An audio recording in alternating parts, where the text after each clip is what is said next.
On the very serious subject of how to have fun all the time, written by Khatzumoto, posted in June of 2009. Another day, another email pregnant with possibilities for insight to help us all. Her name is B-Star, and this is her story in her own words. Heavily edited for spelling, winky face. Quote, I've been studying Japanese for a long time. Like most people, I sucked at it until I chanced upon your method. It works much better and I suck less. Here's the dilemma. I've stopped. I have to urge myself to even watch a Japanese cartoon with subs, much less a raw cartoon. This has been a problem throughout my life. I'm what you call a chronic procrastinator. A normal procrastinator puts things off till later and tries to reason it out in their head. A chronic one puts it off until whenever and has no reason why. I've explored my belief system a la Robbins, and I do have some sucky ones that I need to handle, but I was wondering what you had to say about procrastinating at my level. Specifically, I wanted to ask you how you get through your desert moments, where you don't do anything you're supposed to do. What do you tell yourself? How do you get back on track and stay on track, which is always harder to do? Hope you can help me, oh great one of the Japanese. That's me sucking up to you so you give me a life-changing answer, lol. End quote. LOL indeed, young B-Star. LOL indeed. And good question, by the way. So here's the answer. Maybe, probably. Wait for it? Maybe you just don't want to watch that particular anime that much. Maybe you're just not into it anymore. For now. Ask yourself this question. If I were fluent in Japanese and I didn't have to do anything for learning or study reasons, would I be watching this right now? If your answer is anything but an emphatic, of course, mother lover, then 1. Don't bother watching that anime or whatever. Just effing don't. That's it. 2. Find something you do want to watch that you would watch anyway simply for the sheer fun of it. A. If you can't think of anything, then get more stuff and/or look through all the stuff you can get your hands on or until something pulls you and holds you in. Sometimes stuff pulls you in but just can't hold you. Dump it. The media has to be worth watching in its own right. Recall what made you want to learn Japanese in the first place. You watched stuff because you wanted to watch it, and you stopped watching as soon as you were bored. This counts for reading too, by the way, and for video games. Fortunately, most people don't play video games ad tedium, so they don't typically need warnings like this. I am saying do the same thing. Keep switching stuff up, massive turnover. Just be sure the things you switch to is in Japanese, that's all. As Mark Twain is said to have once said, quote, work consists of whatever a body is obliged to do, and play consists of whatever a body is not obliged to do, end quote. Do not turn Japanese into work. Don't turn it into study. Don't turn it into benkyo, a word that refers to scholastic study in Japanese, but actually carries the rather negative meaning of coercion in Chinese. Just play at it. Play. That's why I keep telling people, don't make all these rules about what is and is not okay for you to do in Japanese, or how Gokusen is overcolored by the argot of juvenile delinquents, or watching Love Hina will make you talk like a girl. It doesn't matter, you need to learn all that vocabulary in order to truly be proficient in Japanese anyway, so whatever you watch is fine, as long as you're enjoying it right now. Write this on your liver. Just because anything is okay to watch in Japanese, that doesn't mean that everything is worth watching. To you, that is. One person's Star Trek is another person's... Well, I can't imagine how any human being could fail to love Star Trek, but you get the idea. Immersion responsibility is a two-way street. Anyway, your only responsibility is to do stuff that's actually in Japanese. The remainder of the responsibility rests entirely with the Japanese stuff, media itself. The media has a responsibility to entertain you. You don't have to find value in it, it just has to demonstrate its value to you by being so much fun that you don't notice time going by sucking you in. It has to make you wish that eating and sleep and bodily hygiene could take care of themselves because they cut into your media time. And if it doesn't do that or it stops doing that, then you fire it by changing to something else. You are the boss and there are no labor laws. Fire the mother. You do the work of setting up and showing up to the environment, but after that, the environment must work for you. Some people will tell you that you can only enjoy stuff in a foreign language once you're fluent. This is some chicken and dinosaur egg nonsense right here, and I will tell you now. You can enjoy authentic funbun, for native by native, thanks to 2 young Chinese acquiring studs for this word. Stuff in a foreign language right from the get-go. If you simply stop turning it into work and trust your taste.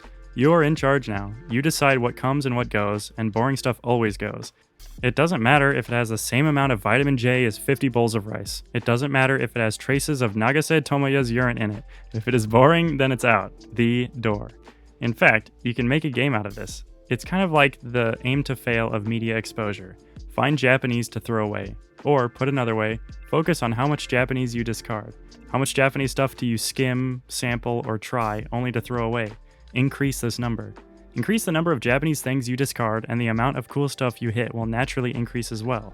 It's all just probability games. As I've hinted at previously, I've been doing that throughout the month of May 2009 with Cantonese. My goal was to try, not necessarily watch from start to finish, but at least try, sample, 100 Cantonese movies.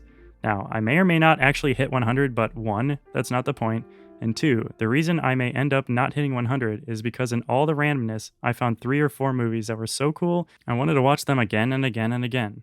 Let me make one thing crystal clear. I do not read or watch things repeatedly out of a sense of duty. I don't do anything. The film, or book, or song, or game, or whatever, does it to me. It just so happens that there are some films out there that are so well put together, with lines so beautifully delivered, with plots so funny, with timing so perfect, that as soon as I hit the closing credits, I find myself wanting to go back to the beginning. Having said that, if you do not want to repeat, then do not repeat. Just don't. Don't even go there. Remember, your only responsibility is to do the Japanese language as a whole. Everything else is disposable. Nothing is sacred. The canon is not closed. Skim, sample, skip, and sometimes stay. The bookstore principle. While we're here, let me tell you a thing or two more about the 100 Cantonese movies in a month sub-project, and what I discovered while doing it for the first time. Have you ever noticed how you seem to have more fun at the bookstore skimming books than at home with the books you bought? Well, it's because at the bookstore, you skim. You sample, you skip all the crap, skim, sample, skip. You only stay when you find something that you like. The key to having as much fun at home as you do at the bookstore is to start behaving the same freaking way at home. Treat your bookshelf less like some oversized wooden embodiment of all that you want to be but aren't, and more like a bookstore. And do this with everything. Text, audio, video, everything. Only those lame indie music loving friends force you to listen to a track because it's good for you. Them and people in authority who are bad at being in authority, which would sometimes seem to include most people in authority. Real friends and equals leave you alone. I feel like I'm on a completely different subject.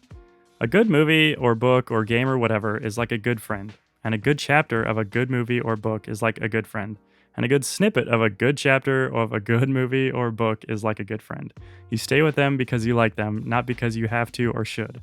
Don't stay with them out of some sense of obligation. Don't add more shoulds to your life and should all over yourself, as Antonius Robinicus once so eloquently put it.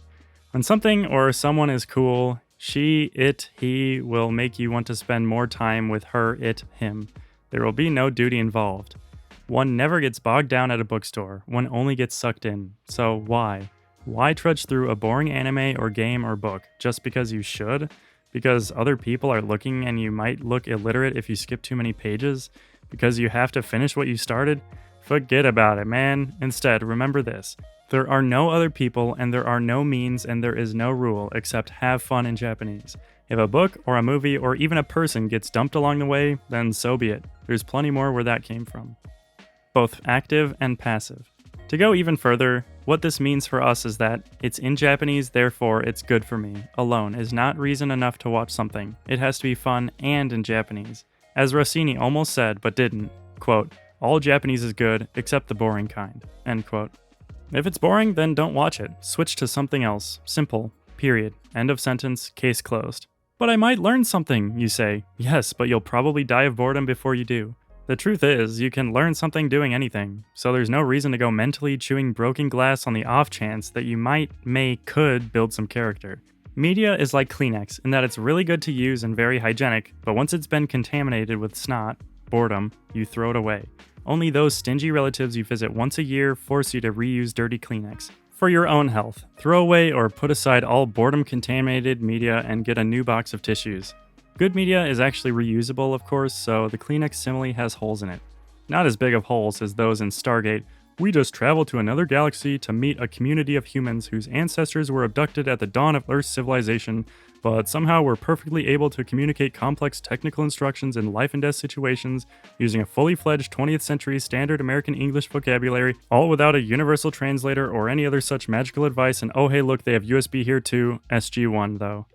This is such an important point that I'm going to repeat it. You actively move through media, constantly changing what you watch as soon as it gets boring, but at the same time, you passively wait for something to come out and grab you.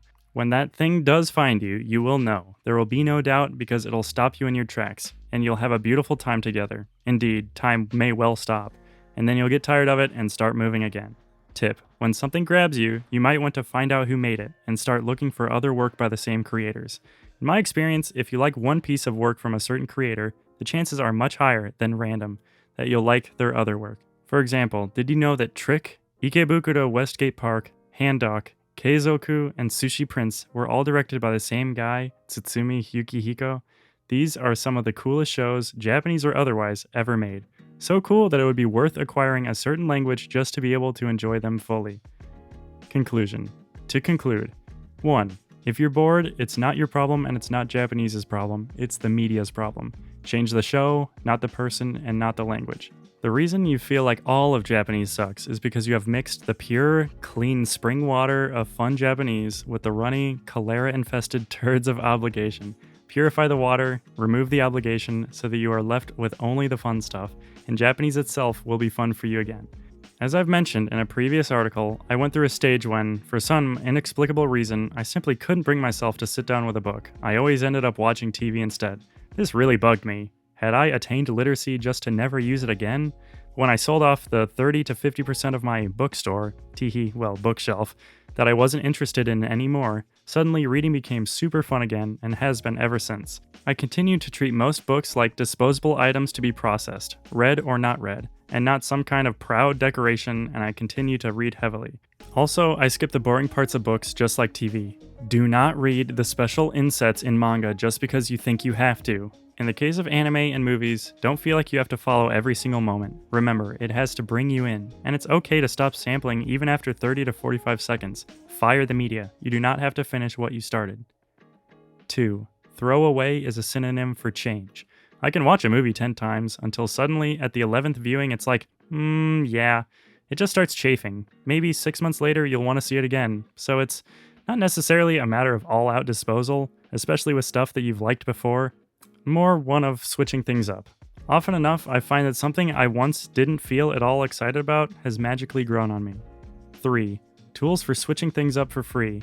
Live Station, YouTube, Keyhole TV, Nico Nico, the internet, real-life Japanese friends. 4. Tools for switching up things for cheap. Japanese shops, i.e. shops for Japanese people, Netflix and other video rental options, TV where available.